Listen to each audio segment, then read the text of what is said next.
नमस्कार विद्यार्थी मित्रांनो, तर आपल्यासाठी आजचा नवीन टॉपिक महाराष्ट्रातील नैसर्गिक सीमा हा टॉपिक घेण्यामागचं एकच कारण आहे की याच्यावर आयोगाने प्रश्न विचारलेला आहे। तर बघा विद्यार्थी मित्रांनो, कोणत्या जिल्ह्यामध्ये कोणत्या टेकड्या आहेत किंवा कोणत्या दिशेला आहेत, तर बघा ईशान्य दिशेला दरकेसा टेकड्या आहेत, त्या गोंदियामध्ये।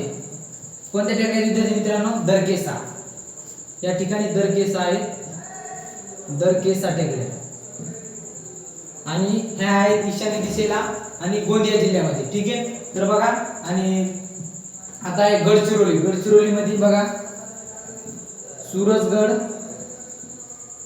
सूरजगड, भामरागड, सूरजगड, भामरागड, चिरोल, चिरोल आणि गाईपुरा।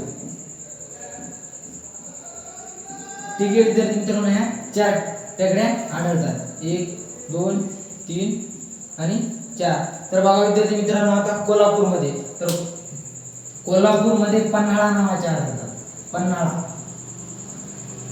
पुढं पन्हाळा, पुढं कोल्हापूरमध्ये। ठीक आहे, तर बघा नंदुरबारमध्ये तोरणमाळ, इथे आढळतात तोरणमाळ। त्याच्यानंतर गाळणा, गाळणा सुद्धा नंदुरबार, धुळे या ठिकाणी आढळतात। आणि इथे जे अमरावतीमध्ये ते गाविलगड टेकड्या, कोणत्या येतात? गाविलगड, गाविलगड हे येतात अमरावतीमध्ये। ठीक आहे, तर आता आपण पर्वतरांगा बघू विद्यार्थी मित्रांनो।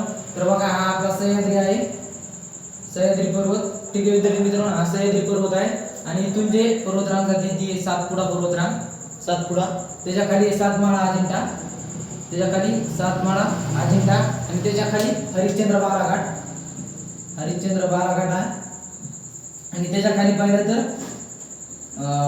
शंभो महादेव। ठीक आहे, तर व्हिडिओ आवडल्यास नक्की लाईक करा, धन्यवाद।